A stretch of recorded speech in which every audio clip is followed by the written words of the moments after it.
everybody. I'm Jeremy Cordeaux. Peter Clayton is behind the camera. Welcome to the garage and the court of public opinion for this Wednesday. Pete, got a question. Yes. What did people do before alarm clocks? Well, the roosters used to wake them up, didn't they? Roosters? Well, you had hourglasses and roosters. Well, Sir David Attenborough says what they would do back in the day, they would put a nail in a candle, and at a point they calculated would be the time they needed to wake up, working out how much time it would take for the candle to burn down. The nail would drop out, making a noise. I guess you'd put it on a tin plate or something, making a noise and waking up the individual. This is fair dinkum. I would never have thought of that. Look, if Sir David Attenborough says it, I believe it. It must be true. Yes. Yep. Wow. I mean, that's why I'm not a caveman. I'm a Longines man. This is very old. I mean, I've had this for 40, no, longer, probably 50 years. Yeah. It's a Longines watch. I've been making them since 1876. 1867. And the name means Long Meadows. It's a wonderful, affordable, reliable Swiss watch. And I got this at auction, so it was a hell of a lot cheaper than retail, and it has never missed a beat. Far more reliable than the candle, I would suggest. We talked about that US study of electric cars, ownership of electric cars. I think that was when Ian Plimer, Professor Ian Plimer, was with us, not last Friday, I think it was the Friday before. And that American study showed that 74% of people who had bought an electric car would not buy another one. Locally, they have just done a similar survey. Now they say here something like 50% of people would not buy another electric car. But this is exactly where this caring government wants us to go. What's happening to the world? It's weird. Whooping cough. There's a whooping cough scare on at the moment. This caught my eye because my sister, Serena, got whooping cough when she was just a baby. She wouldn't have been more than 10 weeks old, something like that. Anyway, we've got an epidemic sweeping the country, the 100-day cough, they call it. There's a typical uptick in the number of cases every 4 years or so, but this seems to be a bit different. Now, what happens, or happened for generations, of course, was that a mother would take the baby along, and usually to the local clinic, and get the triple antigen, which I think was, tetanus, whooping cough and diphtheria. I think the triple antigen. Most important, there were no anti-vaxxers around then. But there are still, today, people who consistently say no to vaccination. I don't know why. Seems weird to me. The live sheep export trade, which, as you would well know, we are vehemently against. Pete? Oh, I am very much against it, yes. Oh, the footage that we have seen is just appalling. Just against any civilized country. Anyway, it will end, to the credit of this government, it will end in 2028, May 1st, 2028.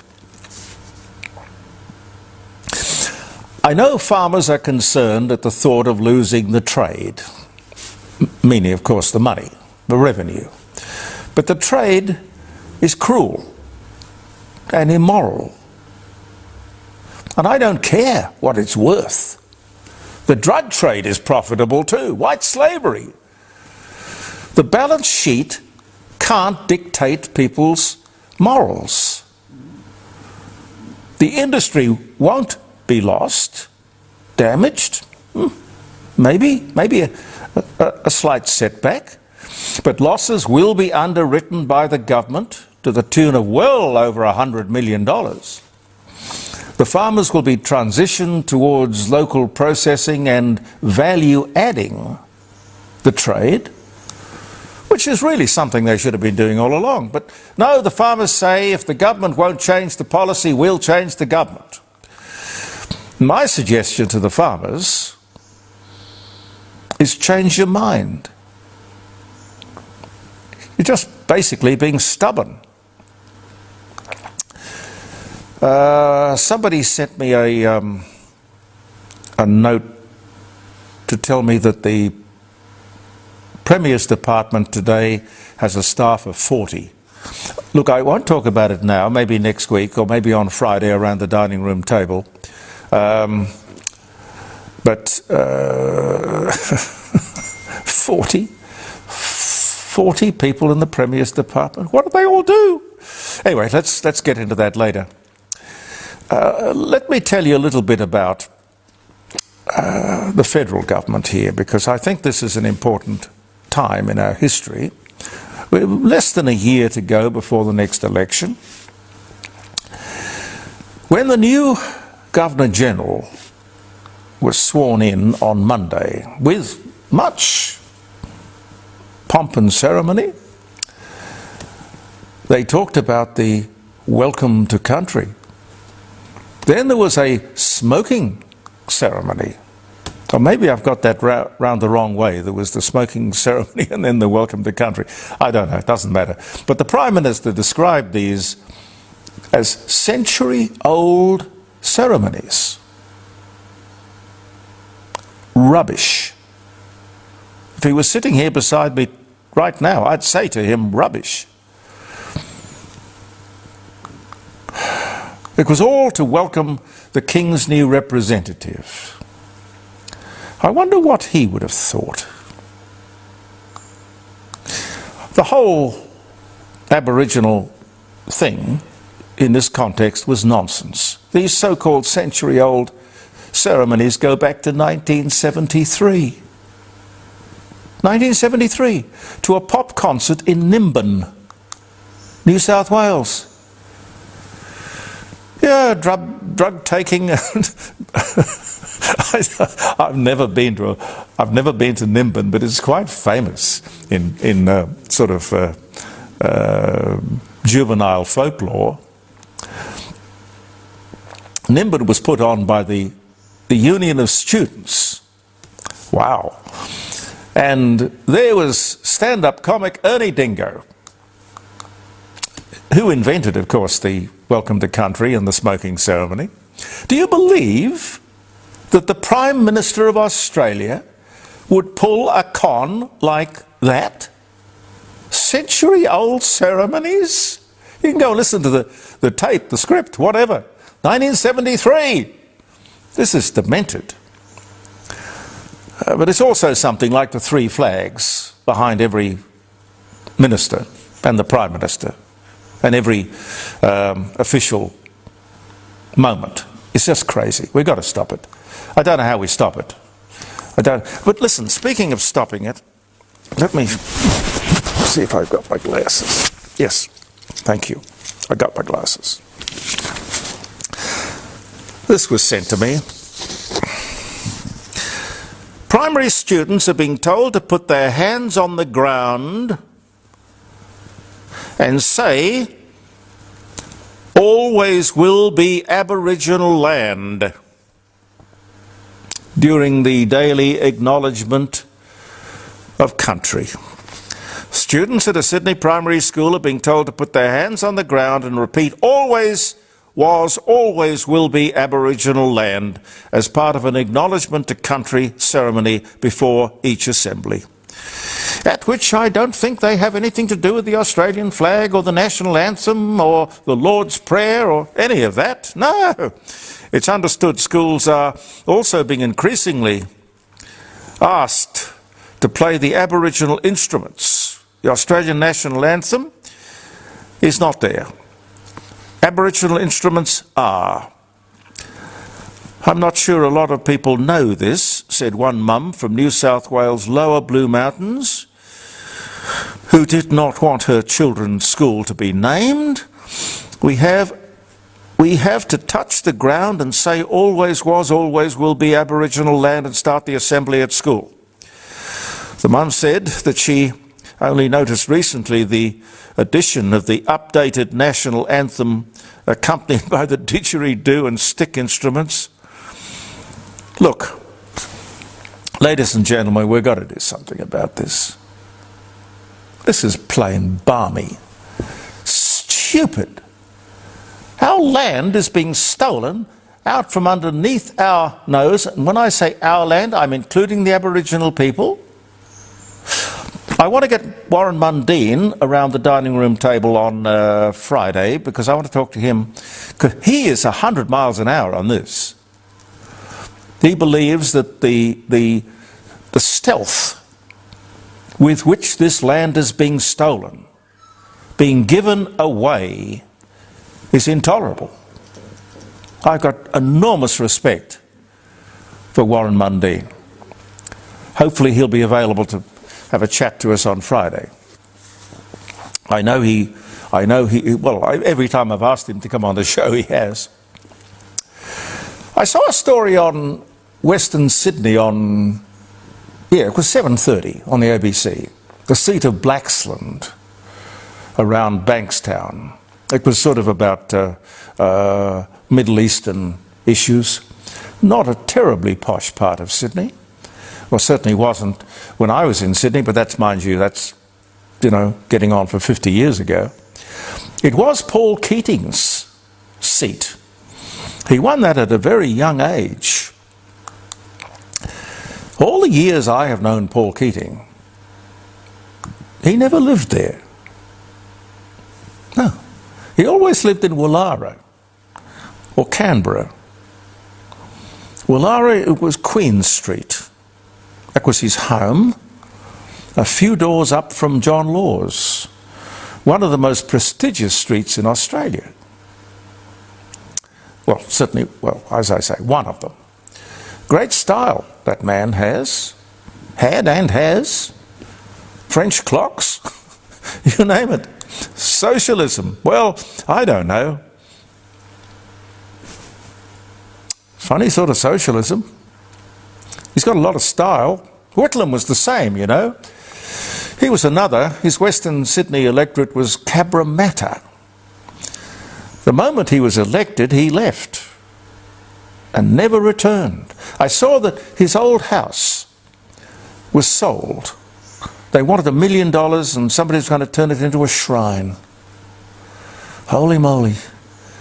Gough Whitlam lived at the Lodge and Kirribilli House, Paris, UNESCO. He went over there as head of UNESCO, and then on to Elizabeth Bay, where he spent his final years. A very posh suburb, Elizabeth Bay. Very expensive. No criticism, comment, nothing. Do I hear the word hypocrites? You stack all of this up against the Governor-General, our new Governor-General. So will she ever promote the Republican cause again? I swear my allegiance to King Charles, his heirs and successors. What are we dealing with here? It's as Professor Ian Plimer has often said to me, Labor's a great party, but it's lost its way. The Labor Party has become an elitist representative of inner city snobs and intellectuals and academics. Nothing to do with those people who fought for the rights and the opportunities for working class Australia. Nothing to do with it. I don't know why the unions have a bar. Well, of course, what am I saying? The unions own the Labor Party. So they must be somehow part of the equation. It's fascinating to see the movement to the right in European politics. The left has failed, or at best let down the people who put them there, at every level. But no graceful surrender. In France, they say, the lefties, the barbarians are at the gate, meaning, of course, the right of politics. They are barbarians. In France, Germany, Scandinavia, England, the people are speaking. They feel, and I think probably pretty rightly, they are at risk of losing their culture and their country. Rampant, uncontrolled immigration. So what's the left doing this for, I wonder? Rampant, uncontrolled immigration threatens countries all over the world, including Australia. And clearly we've all had enough. Why are other people's culture more important than ours? Should be equal. You don't come into somebody's house and start rearranging the furniture and then being allowed to do it, or encouraged to do it. My ancestors were French and Scottish. Pete, what about yours? Oh, we're very German. German, yeah? German, Scottish, Yeah. Viking. Norwegian. Yeah. Yeah. Yep. Italians, Greeks, Germans, the Irish, the Norwegians or Scandinavians, the Chinese. They were here in the 1800s. And of course then the 10-pound bombs. We are Australia. We are Australia. But not if you listen to this government. They're all about something, oh, I don't know, no borders, one world, the Great Reset. These are dangerous times, ladies and gentlemen, and these are dangerous people. I want to say something about the Julian Assange saga, but first I want to alert you to this. Someone, and I suspect we, paid $750,000 for the private plane. This is the private jet that brought Julian Assange to Australia via the Mariana Islands, Saipan, this sort of far-flung outpost of the United States. Julian Assange has been, since he arrived, lionized, idealized, and I expect about to be canonized. I don't sort of really get it. This man published the material which compromised our most significant ally, or at least they felt that he had. He must have known what he was doing. There's an old saying in this business, and I guess most of the media, and that is publish and be damned. Publish and be damned. I know. I've done it in my time. I've done it myself. I've profited by it, and I've also been penalized because of it. I have paid the price, but I've always taken responsibility. When it comes to national security, there was always the D notice, which was a no-go area. It put you on notice. Don't go there. Don't mention it. If you were to, you would lose your job and possibly your freedom. Most probably your freedom. It was and is that simple. Julian Assange is no hero.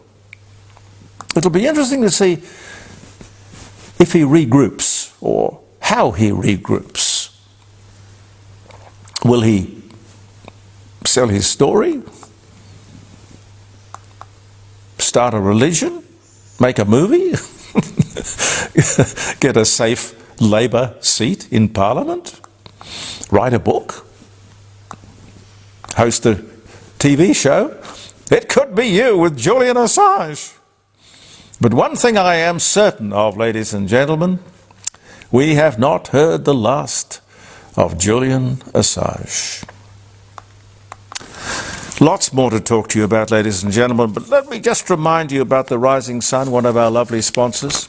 And a funny thing happened, you know, when we had Jackie and we were talking about the Rising Sun around the dining room table, which we will be doing again on Friday, between 9 o'clock and 12, live streaming, jeremycordeaux.com. You can go there anytime you like.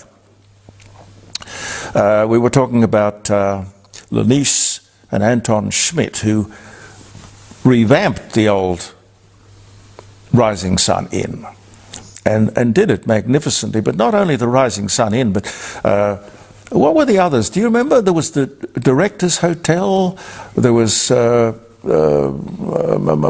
Cooper's Ale House. There were lots of them. And, you know, it came up in conversation when I was talking to Jackie, whatever happened to the Schmidts?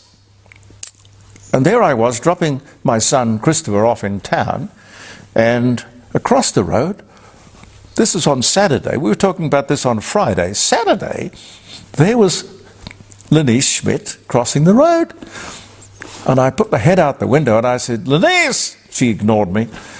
And I yelled again and she turned around. And anyway, I've got her phone number. I haven't been able to get her on the phone, but I want her to come on the show and talk to me about how she and her husband did these incredible restorations. They weren't renovations, they were historically correct restorations of these beautiful old hotels and buildings. It'll be a fascinating story, one that has not been told, but we'll do that. But in the meantime, if you want to see a little bit of their handiwork, the Rising Sun Inn, I'll give you their number. It's 8333-0721. If you ring and have a talk to Grant or Jackie, they'll organise, doesn't matter what you want, nice romantic lunch or dinner, or you want to launch a product or have a wedding reception or an anniversary party, whatever. It's a fantastic area for hospitality and enjoyment. The Rising Sun Inn, one of our really very valued sponsors. Some dates. Pete, have you got the time? We can make it. As long as the battery holds out. Oh, that's fine. The spirit is willing, but the battery is questionable. It is the 3rd of July. God, okay. 1886, in Germany, Carl Benz drives the first automobile in Mannheim at a top speed of 16 kilometers an hour, which is about 10 miles an hour. This day in 1886. Whoa. John Logie Baird demonstrates the first colour television transmission in London on this day in 1928. It took a hell of a long time to get here. Wow. Rudy Valley. I talked to him once. Yes, Rudy Valley, American singer, one of the earliest crooners. My time is your time, Vagabond Dreams. He dies at 84. That was in 1986 he died on this day. I remember when I talked to him, he was, I don't know whether he was manic depressive or not, but he was he was just depressed. And I said, why are you so, you've had this fantastic life. And he said something to me like, I wish it would end. I don't know, God. It was one of the saddest interviews I think I've ever done with a celebrity. Most of them put on a show, you know. Whether they feel like it or not, they. Anyway, I do remember that. Dunlop Latex Development Laboratories made foam rubber on this day in 1929.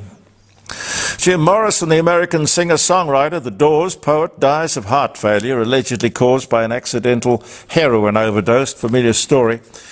He was 27, and this was the day in 1971. Brian Wilson performs with the Beach Boys after his 12-year stage absence at Anaheim Stadium in California in 1976. I think he spent that 10 years in bed. He just went to bed, didn't he, Pete? Well, he went a little bit strange. Wow! Oh, a little bit strange. Wow. Yes. Tom Cruise, American actor, Risky Business. Jerry Maguire, Rain Man. Oh, just so many. What's the drama thing that he did, the remake of the television series? Oh, yes, What's that called? Not Danger Man. Mission Impossible. Mission Impossible. Yeah.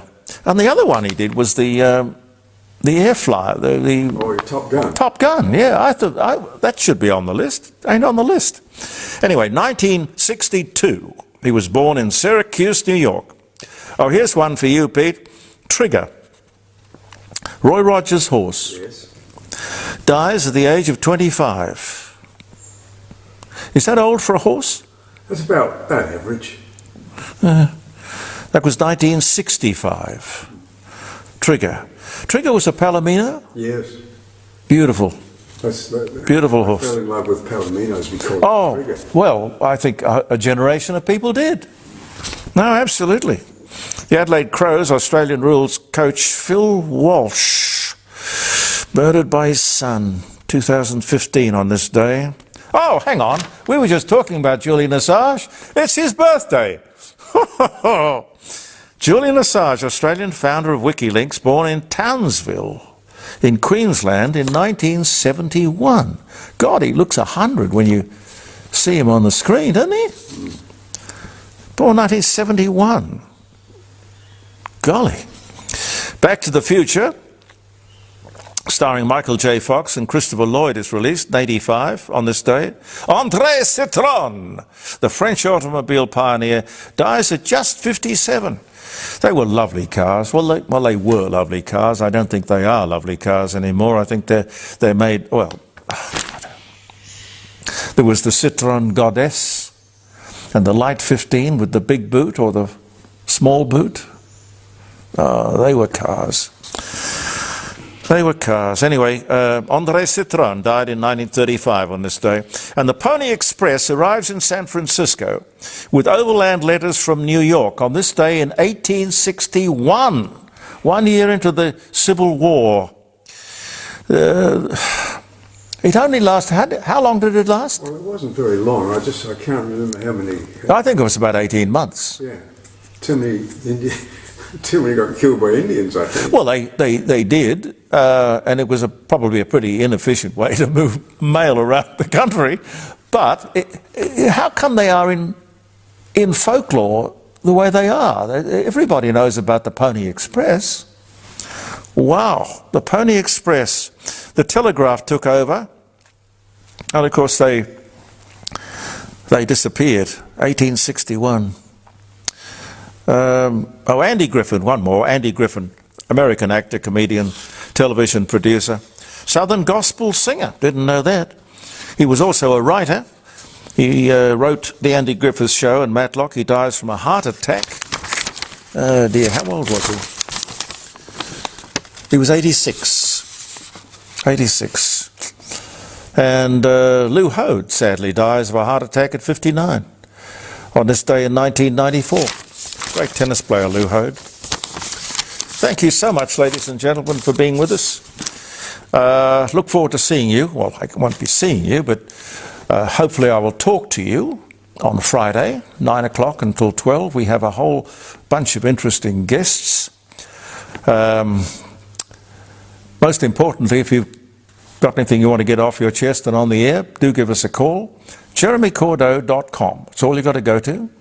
Jeremy, would you mind if I tacked on that song I wrote about the live sheep export? No. Look, I'd love you to. Yeah, we'll put it on, and people can watch if they want. Or... Yeah, no, absolutely. Absolutely. There'll be pros and cons about it, but gee whiz, when you see some of that footage, you listen to your song, it's pretty conclusive to me. We'll be back next week. Tuesday and Wednesday on Facebook, and Andy will put these out on his podcasting system, and we'll see you on Friday around the dining room table. This has been the Court of Public Opinion. Believe in yourself. Peter Clayton and I will be back. Believe in yourself, and bye for now.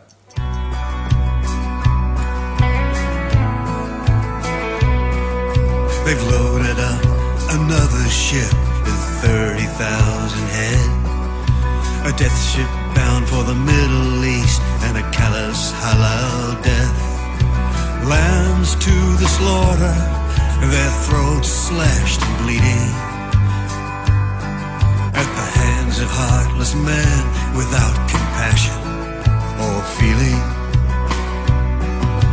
Where is the voice of reason when humanity is lost? When it's all about the bottom line,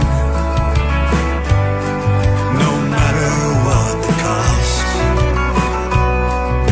Suffocating in stifling heat, struggling for food and water, an indictment of mankind to put animals through the torture of sleeping if they can on a bed of their own waste.